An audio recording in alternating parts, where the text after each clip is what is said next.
So testing. Number 2. We're live, Kevin. Okay. So good morning to yourself, John. Thank you very much for joining us as our presenter. And I think thank you very much for the webinar in terms of some of the developments that have been taking place over the last couple of months at NEDLAC concerning the issues about leave management and the mastery of absenteeism. It's going to be interesting to get some information or updates as the TESD members and members on the platform in terms of the current law regarding sick leave, family responsibility leave, parental leave. These are all very important issues. We know that over the last 8 months, there's been a record number of inspections that have been carried out nationally by the Labour Inspectorate. DOEL has the intention, and the reason why I know about this is that I've been directly involved in developing new job profiles through the services SETA and the E-SETA or EP-SETA for Labour inspectors. So the obviously the issue there with DOEL is to spend more money, and not just the money of the compensation commission, which has previously been the case, but of their own money to impress, improve, and professionalize the Labour Inspectorate. So we can definitely look forward to the next 5 years of having a lot more input from DOEL in the private sector and at all levels. They've started mainly with group companies, but they're going to move to all levels, and they're going to do it province by province, nationally.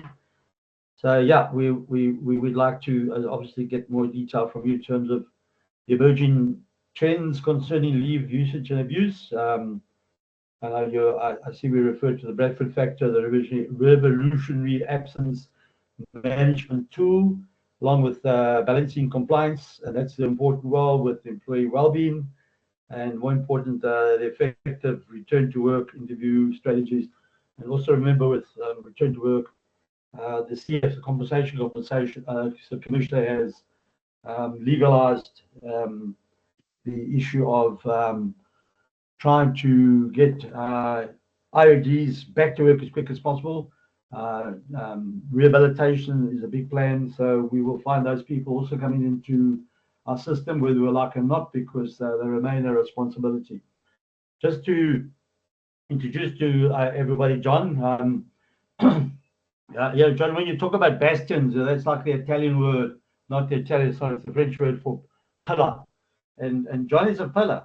John has been a pillar in the IR hemisphere and also international hemisphere since at least 2022.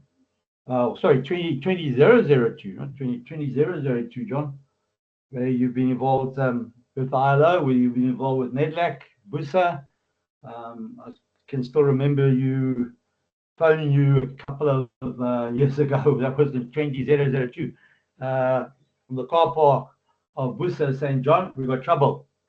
Our friends in government and our other friends in union Labour Protectorate are now talking and chanting a new song on the top 20, which is called Ban the Broker, Ban the Broker. And from that came your involvement in the parliamentary spheres, involvement with DOEL in terms of the studies of surveys, BUSA involvement, NEDLAC involvement, and so it went on. And if we, as a group of participants and supporters of the process like yourself, didn't do that, then we would not be speaking today in terms of this sector, which became from labour broker to the employment services, a very polite word, sector. One of the biggest employers of labour in South Africa, not in South Africa only, but worldwide. But John, over to you. Thank you very much. And we'll stand back and we'll listen to your wise words. Thanks, Kevin. Thank you for that. And thank you to you and Krista and the colleagues for having me again. This is a monthly engagement that I really look forward to. And while Kevin was talking, one just realizes the privilege you've had of spending time with people over many, many years, in fact, decades. And it's such a privilege to just, become more mature with them around you. So, colleagues, we are living in a very, very volatile environment. As Kevin indicated, at NEDLAC, they've just been through a very detailed labor law review. They're literally reviewing the LRA, the Equity Act, the BCA. And of course, next year is going to be packed with a whole range of new developments. The national minimum wage submissions have been called for in order to give the National Minimum Wage Commission inputs from social partners regarding what the increase should be next year. I know that many employer bodies are calling for no increase or at the most CPI, but it definitely is unlikely that it will just be CPI. I'm sure it's going to be in more than inflation, at least 1 or 2% above inflation. The other big ticket items for next year, colleagues, of course, include the Employment Equity Amendment Act and the ministerial regulations. My information is that the Employment Equity Commission are working behind the scenes with the minister, and they will still have to have another roadshow early next year in order to reconsult on some of the targets. And Solidarity are also pushing back again, saying that the agreement that they have with government off the back of the ILO approach has not been complied with. Then in addition to that, next year, we've got the issue around smoking and electronic devices that will be coming through. We'll also have the laws around the traditional healers regulations, which I'm going to touch on today. So it is an incredibly busy time. And I was saying to Krista before we started, I often empathize with temporary employment services because all of these laws don't only require TESs to implement it internally within their own environments, but they've also got temporary workers on client sites. And they're still responsible for those temporary workers for many of these laws, even though they are not under the TES's control. Things like harassment awareness creation and, just things like, for example, looking at their mental well-being. So what we're going to be doing probably, and depends on the executive of the TSD, but in November, we'll be taking a look at what are the common areas that TSs need to comply with, but are probably not complying with. So that's probably what we're planning for at the end of the year. So at the risk of me continuing to ramble on, I'm going to today focus on absenteeism and absenteeism management, as Kevin said. And colleagues, it's not going to be a long session, but when I end off, you'll see that I'm hoping to suggest two new approaches, one which isn't that new, but should be used more regularly. And the other one is a formula that companies need to embed into their disciplinary codes and their incapacity policies. It's a formula that is used across many geographies, and ironically, it's not a very well-known formula. So off the back of that, colleagues, let me get stuck into it. You obviously will have the slides made available to you. And let's start talking about the important matter of leave management. So this has been a thorn in the flesh of employers forever. It's something that is ever present. It creates huge amounts of disruption. It incurs massive costs. And of course, it just impacts the entire culture of an organization if you don't manage it properly. So just in terms of today's session, I thought we would just do a quick review of the current laws on sick leave, family responsibility leave, and parental leave. Now, the reason that I'm raising that is that it is still very, very common for employers to not have updated their policies, procedures, and contracts because the definition of family responsibility leave has changed. The whole issue around parental leave and the Van Wyk case has to be taken into account, and you need to start deciding how you're going to deal with that proactively. And it's a very complicated issue in your environment. So I'll touch on what does it say at the moment, what is the status of these forms of leave, and what should you be doing in that regard. I'm then going to take a look at current trends. What have we seen over the last 4 years as Global Business Solutions in terms of the trends of employees using sick leave, family responsibility, parental leave, AWOL, and unpaid leave? And you're going to see that it's becoming a massive problem. It's almost like a pandemic that is creeping in to our environments. I think the opportunities for TESs to manage absenteeism pools and to manage this for clients, but the reality is it's increasing and becoming a massive problem. And I think companies are going to be more disposed to automation and introducing new technologies because your robot very seldom goes off sick. Your robot doesn't submit grievances, and the robot, quite honestly, performs continuously. And unfortunately, that's going to become more and more part of the ecosystem. Then I'll touch on the traditional healers regulations. And this is interesting because the move towards formalizing traditional healers, on the one hand, is very welcome because most organizations are uncertain about how to deal with traditional healers. But on the other hand, it also presents a challenge because now you need to amend your policies, procedures, and protocols once this has been promulgated. Then we're going to take a look at the extension of maternity leave to non-childbearing parents, adoptive parents, and commissioning surrogacy arrangements. So in a nutshell, colleagues, absenteeism is becoming an increasing burden and a strategic imperative to manage going forward.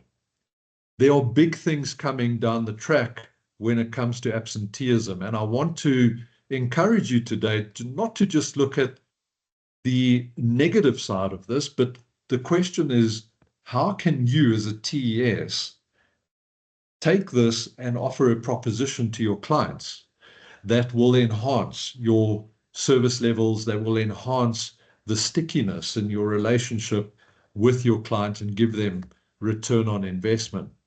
But there are big things coming down the track. So let's take a look at some of the areas that I personally have picked up on. So one of the services we offer to organizations as a consulting business is to do detailed analyses of sick leave, family responsibility leave, unpaid leave, and in fact, any leave. So we often have large organizations coming to us and giving us a big dump of raw data, and we then process that data over maybe going back 3 to 5 years, sometimes even 10 years, and we then take a look at certain trends and opportunities to get insight into how to manage it. So on average, what we found, colleagues, over the last 4 years, and of course, COVID-19 has been a massive, let's call it, contributor to this, is that sick leave has increased overall, and I'm talking generally by around 13% in organizations over the last 4 years. So you've got this wave of utilization of sick leave that has grown. Family responsibility leave has increased, but not materially.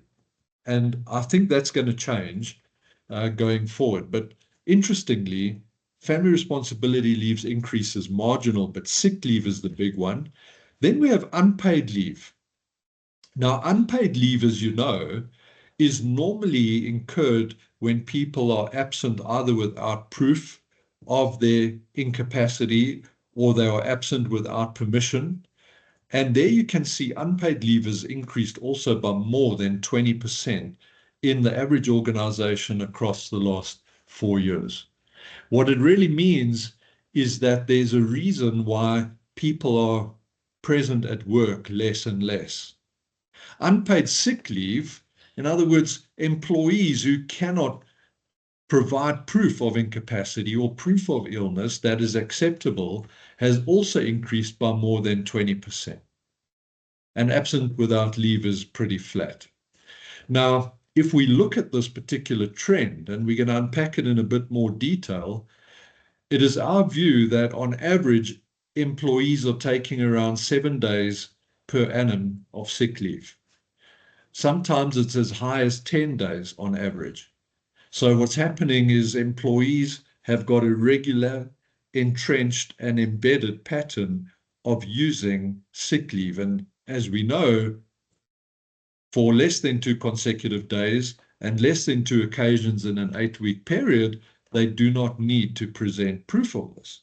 So it's becoming a practice that it's difficult for employers to grasp and to take hold of them because of the pattern. Family responsibility leave, we're looking at 1 to 2 days per annum. And then unpaid absence, around 3 days per person per annum. And unpaid sick leave, 1 day per person per annum. Now, if you pull all of that together, colleagues, it's costing around 3.5% of payroll per annum. These trends are costing a huge amount of money, and that excludes overtime, it excludes losses of production, and other forms of prejudice, such as business continuity interruptions, etc. So the bottom line is we either need to see the light and be proactive in managing absenteeism, or we're going to feel the heat. And I know that part of your costing model includes provisions around these types of leave. So if we take a look at it, annual leave, for example, is around 6% of your payroll. So your 15 days per annum, let's just round it off at 6%. Then paid public holidays are around 5% of your payroll. Now, there are 12 days of public holidays that are legislated under the Public Holidays Act. And I want to come back to that because there's a nuance there that many people are not aware of. And then on top of this, if you now add the 3.5% on the previous slide, given the, let's call it abuse of leave, you now have potentially 14.5% of your payroll that is going into the space of leave provisions. That's a massive amount of money. What worries me is when we take a look, for example, at family responsibility leave. Family responsibility leave, colleagues, was only meant in terms of basic conditions to address when a child is sick or an immediate family member dies. Remember, when a child is born is no longer part of family responsibility leave. That falls under parental leave now. So family responsibility leave should only be for when a child is sick or an immediate family member dies. But what we find is companies are allowing employees to put in family responsibility leave for things like their spouse or their partner needing medical care. That's never been part of the deal for family responsibility leave. Their parents being ill, school-related activities, personal medical appointments. Colleagues, when people go for regular routine medical checkups, that is not sick leave. Sick leave is for when a person is incapable of doing their job. So unless the medical appointment's been prompted from an illness point of view, it should not be recognized as sick leave. Some people put in family responsibility leave in order to go and get their ID renewed or to go and get their visas updated.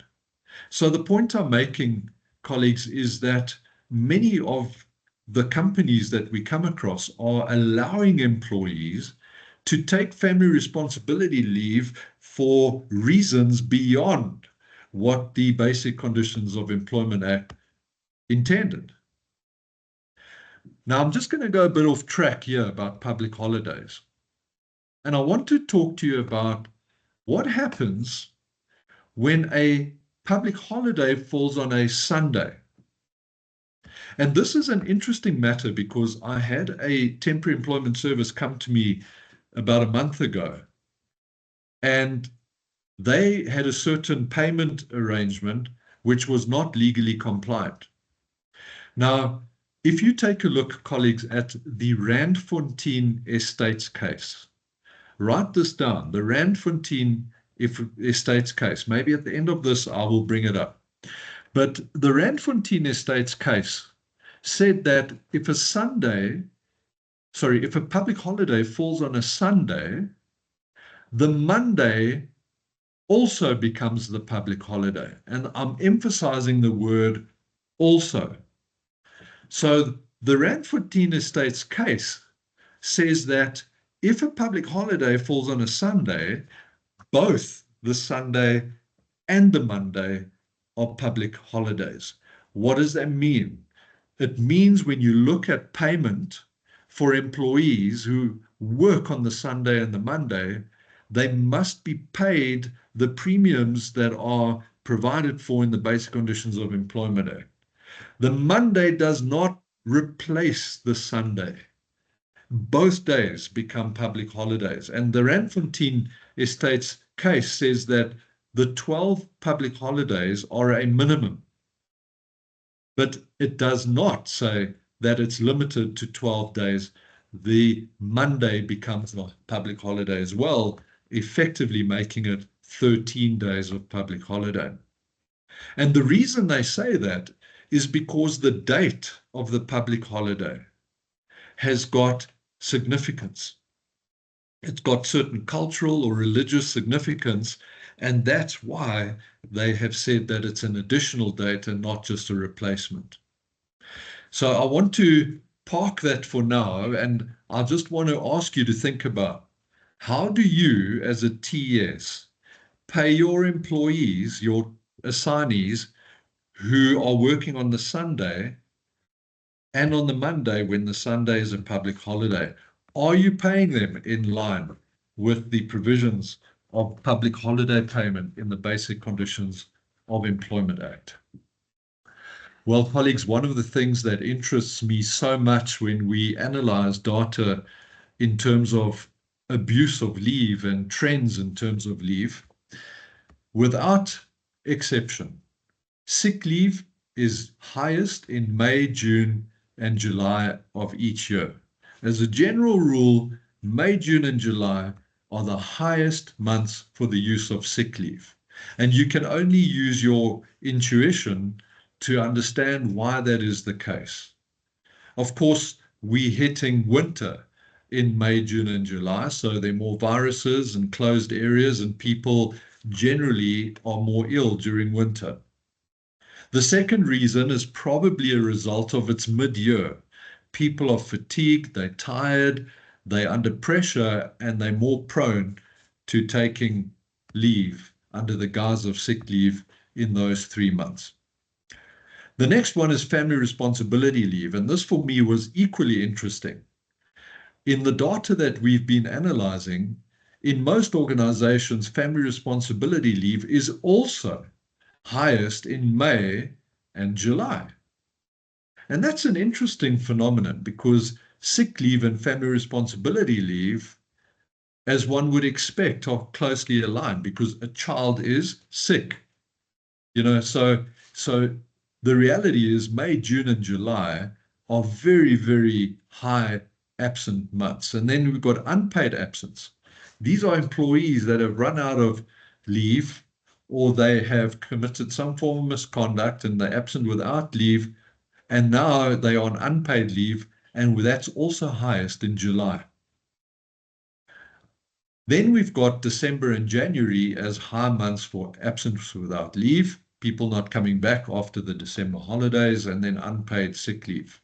So if we take a look at it, colleagues, if you want to look at a specific policy or an incentive scheme to curtail the abuse of sick, family, and other forms of leave, May, June, and July are the 3 big months that you need to truly clamp down, and you need to truly focus on managing leave, especially across those 3 months.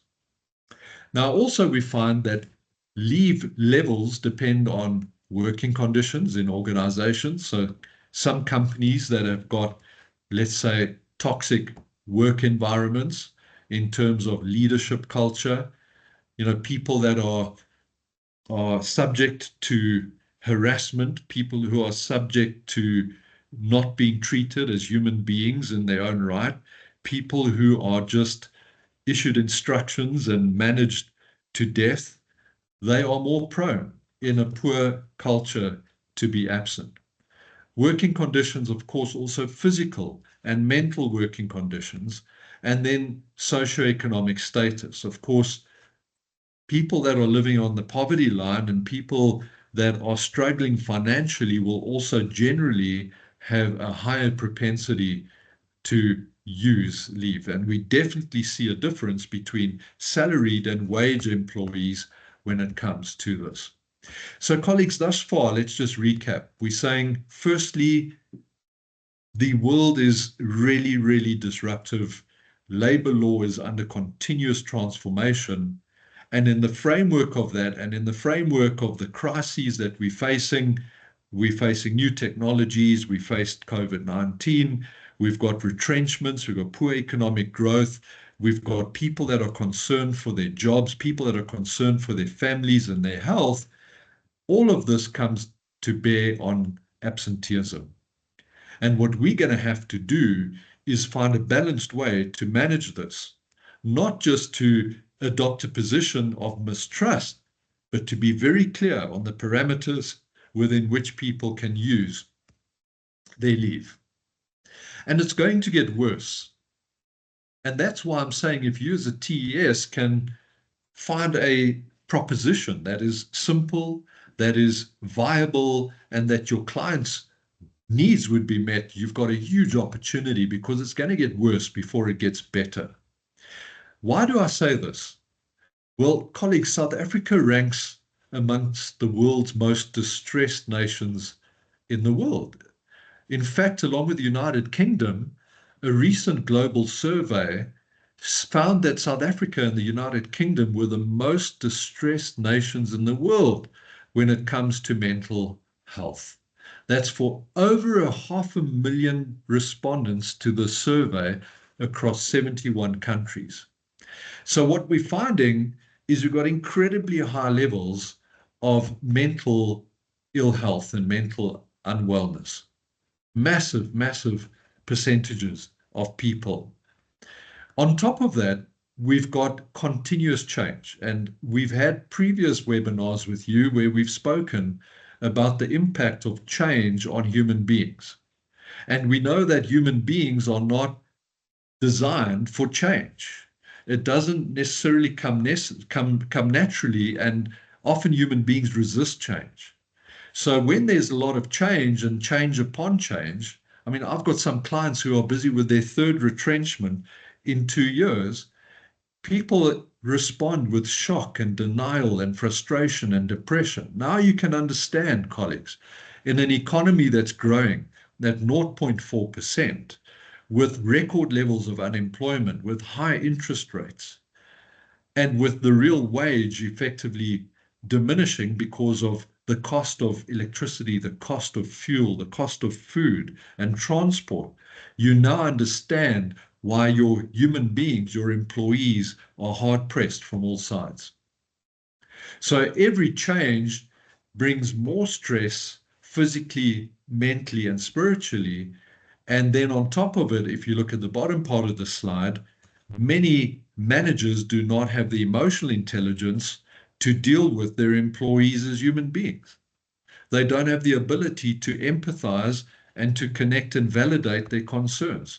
They focus just on the task rather than on the person. So toxic workplace cultures exacerbate this, where you've got emotionally blind leaders who do not understand what their employees are going through.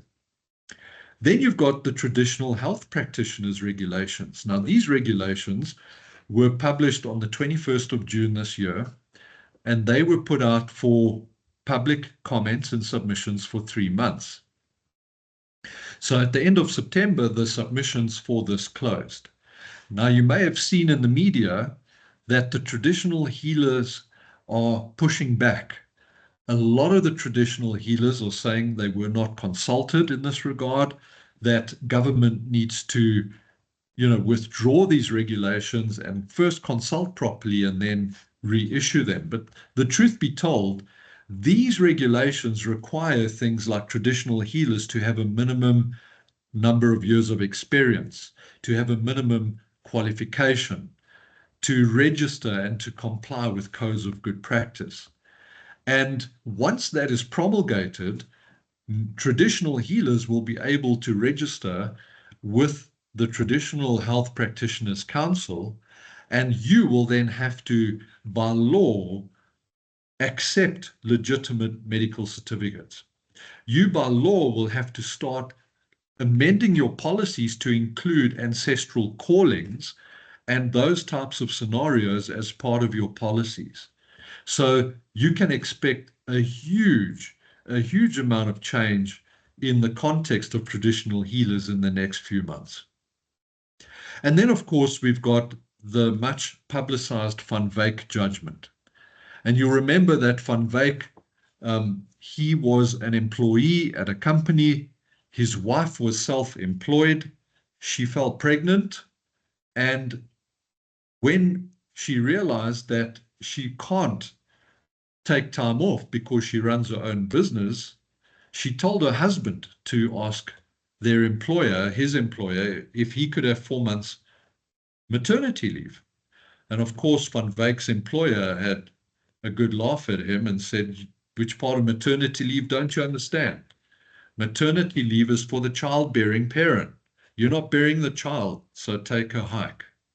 And ultimately, the court said that it was unfair discrimination, because the court said that it shouldn't matter who takes the 4 months, whether it's the childbearing parent or the non-childbearing parent, the partner or the childbearing parent, doesn't matter. Because what is happening, if you just give maternity leave to the childbearing parent, you're reinforcing gender and sex stereotypes and sexual orientation stereotypes. And they're saying that it's up to the partners to decide who takes which part of the 4 months. Yes, you can't have more than 4 months, but you need to be able to decide who takes the 4 months or part of the 4 months. Then on top of that, the judge said, and it doesn't end there, because when you adopt a child under the age of 2, you're also entitled to 4 months parental leave. And if you have a commissioning surrogacy agreement, then you also have 4 months maternity leave. Now, many of you will say, well, John, look, we understand that, and it's not a problem because they can then claim UIF. The problem is not as much that. The problem is many companies pay all or part of their employees' salaries during that maternity period. And if your company is paying all or part of it, you're going to have to now extend that payment to the non-childbearing parents, to the commissioning surrogate parents, as well as to adoptive parents, unless you immediately amend your policies to exclude that. So the question is, what about your temporary assignees? We know that in the Labour Relations Act, they talk about equal treatment, and that after 3 months, if your assignees earn less than the threshold, they're entitled to equal treatment. Now, let's say one of your assignees works for Nestle, and Nestle have got a policy where they pay 6 months of the person's parental leave. What are you going to do with your temporary assignee? How are you going to deal with that? Because equal treatment means you should align, generally speaking, to the provisions of your client. So, colleagues, that's why I said in the heading to this it's going to get worse, and it's going to get worse. And if ever there was a time to pull this together, it is now. Now's the time for you to design and develop a holistic response to absenteeism management. And as I've indicated, your response should comprise two dimensions. The one dimension is to be human-centric. So when we talk about absenteeism management, it's generally a negative discussion. It's built on an assumption that you're mistrusting your employees. But we need to understand that sometimes when you show trust and when you empathize and you recognize that employees are human beings with emotions and feelings and challenges, and you connect with them, your culture and your values and having wellness policies can actually improve the culture and decrease absenteeism. And I know it's difficult in your environment because your temporary assignees are on your client sites, and they're often treated as second-class citizens. But I want to encourage you to think about what is your wellness policy that you extend to your temporary assignees. How do you assist them in dealing with toxic environments? The other part, and this is the one I'm going to focus on more today, is more in terms of governance and compliance. In other words, your policy, how do you measure absenteeism? And I'm going to share with you today the Bradford formula. I came across this a few months ago, and I can tell you now, I think we're onto something here. Return to work interviews are critically important. I know it's a pain in the blessed assurance, but return to work interviews are very important because they allow you to connect with the person, but also to gain enough information to be proactive to determine whether it's misconduct or incapacity. Is this person abusing their leave, or are they maybe suffering from an illness or from a personal challenge? So colleagues, let's take a look at the return to work interview policy and process.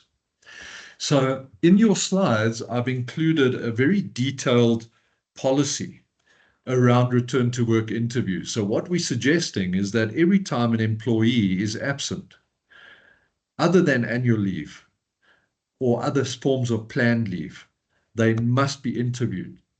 And the purpose of this is to understand the nature and extent of the employee's absence, to ensure the employee is in fact fit to return to work from a health and safety point of view, to identify any reasonable accommodation or adjustments, to address underlying issues contributing to absenteeism, and to ensure compliance with your policies and legal requirements. So colleagues, a return to work interview has worked so well in the companies where we have implemented it. So where there's sick leave, unauthorized leave, family responsibility leave, parental leave, or any other extended leave, we would highly recommend that your contract managers and supervisors have mandatory return to work interviews. There's the process. I'm not going to go into it, but they must schedule the interview when the employee returns, conduct the interview. And during the interview, of course, your contract manager or supervisor needs to welcome the employee back, explain the purpose of the interview, and then talk about how long the person was off, why were they off, what medical advice or treatment did they receive. Obviously, if they don't want to share it, it is confidential and they don't have to share it. Where, is the absence likely to recur again? And then are there any ongoing health issues or concerns that need to be borne in mind? So you would then document that, you'd collect medical certificates, leave forms, whatever it is, offer employee assistance, and then put together an action plan if that is necessary. So I've included an example of a return to work interview template. So this is a template you can modify if you don't yet have one, but it's a template that will empower your contract supervisors and managers to conduct a return to work interview. So questions like, are you fully recovered and fit to return?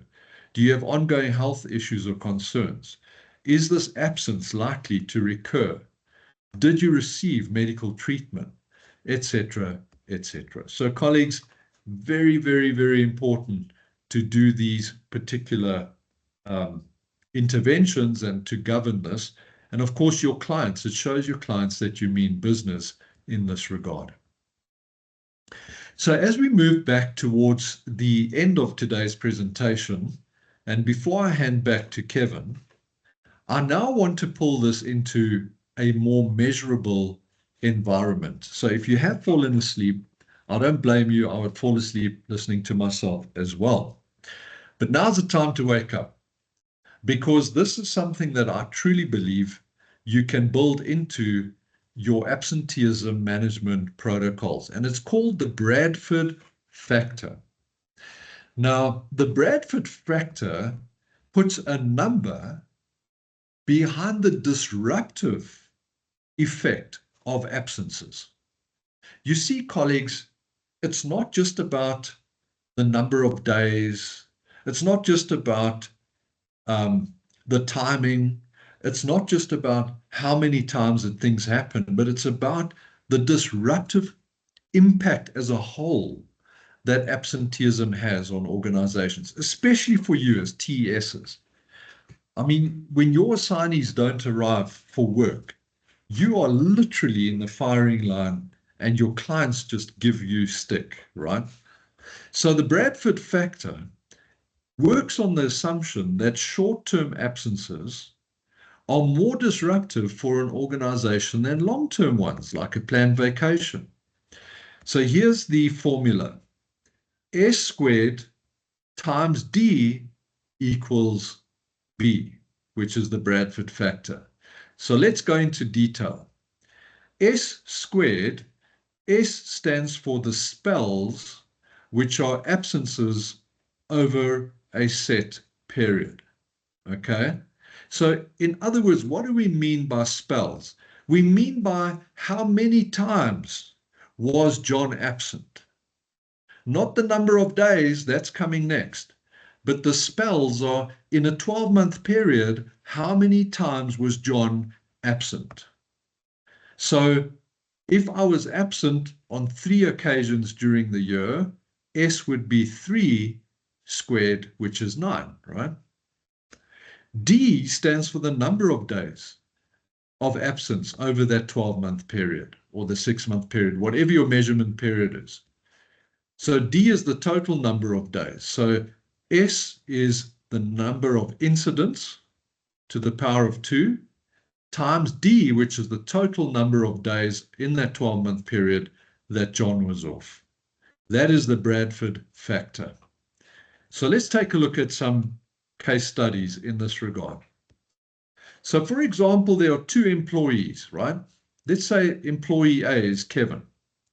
So Kevin recently comes down with an illness, and Kevin is off for 12 days, okay? So let's look at Bradford's score for Kevin. Kevin's employee A, the first bullet point. How many times was Kevin off? Once for 12 days. So 1 squared is 1 times 12 days is 12.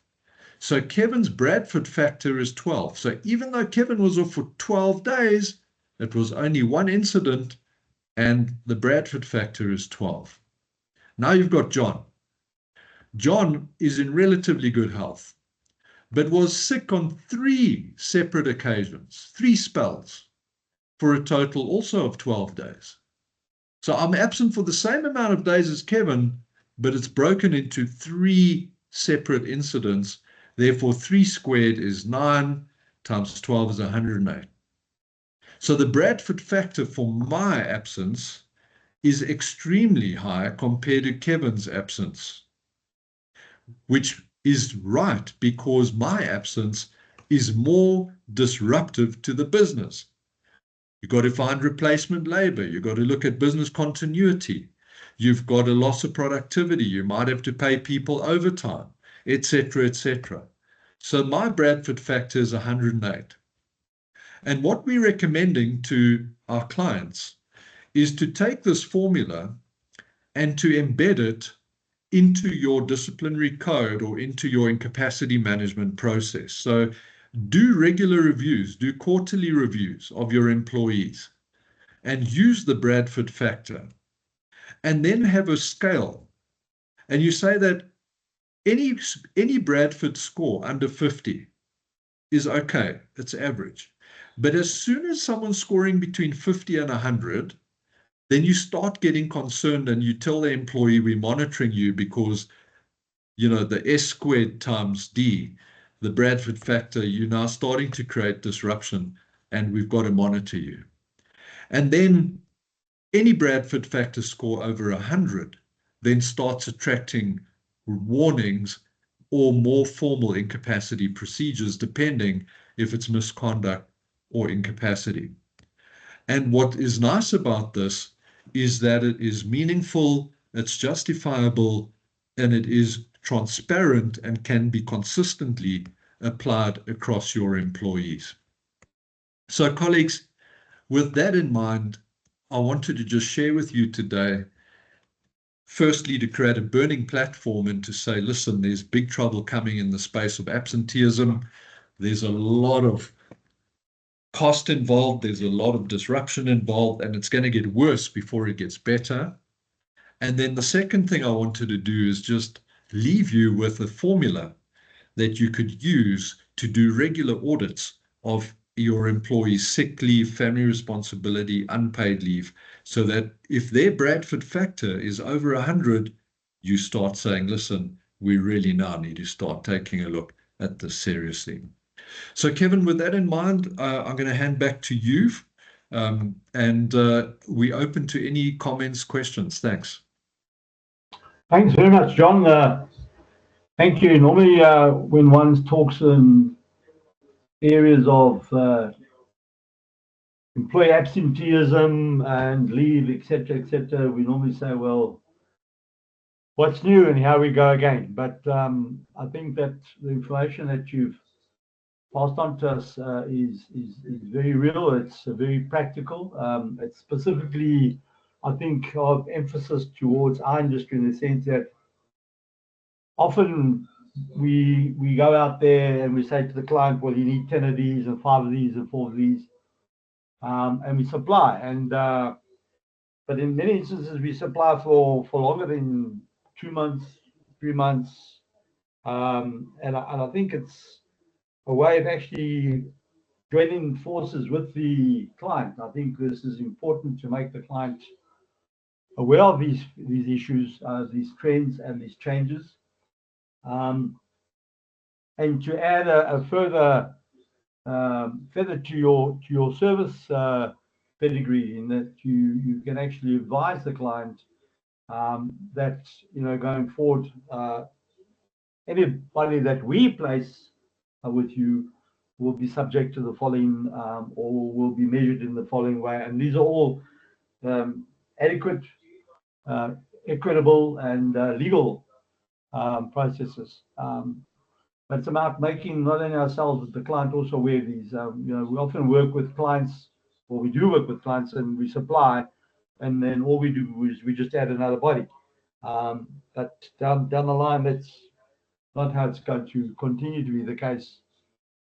We already see in countries like Kenya, Ghana, and also the Netherlands, Belgium, UK, where the measurement of within the HR environment, the measurement of leave and the various forms of leave, often it would appear that they are very lax and very lenient with regard to the types of leave that are available to an employee. However, I can assure you that the process in many of these countries has changed, and I think we're following suit.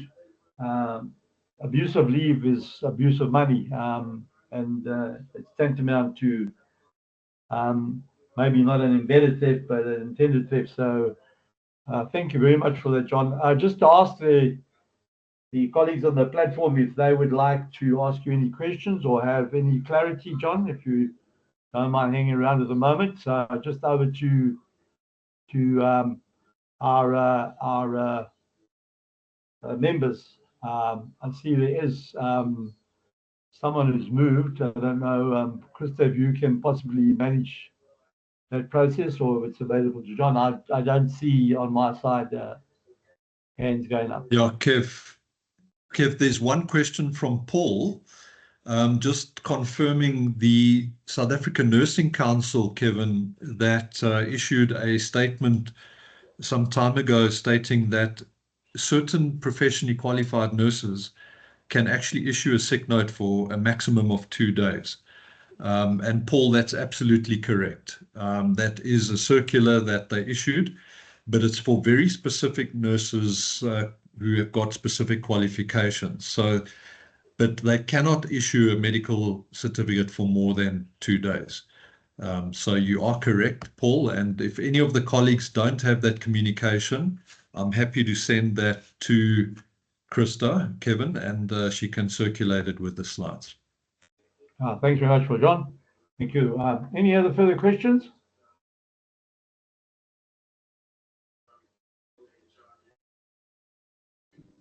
If not, John, we thank you once again for very enlightening and much thought, food for thought going forward concerning the issue of leave. As I say, people are not always aware of the costs of leave. Some companies just bear it because it's a legal requirement. Some companies do try and control it, but they do it in ways that are not necessarily always equitable. But these are the issues that we have to deal with, manage. But once again, to you, John, thank you very much for excellent presentation and a wonderful topic, something that is essential to what we need to put on our belts and also to apply and ensure our management. Obviously, it's always about ensuring that our management becomes also aware of it. There are always other parties that out there who think they know better. But yeah, we've got the real deal, and we must be disciples of it. Thanks again, John. Thank you. Thanks, Kevin, and thank you, everyone. Have a great day. And goodbye to everyone else. Thank you for participating. Thank you. Thank you, Nicole.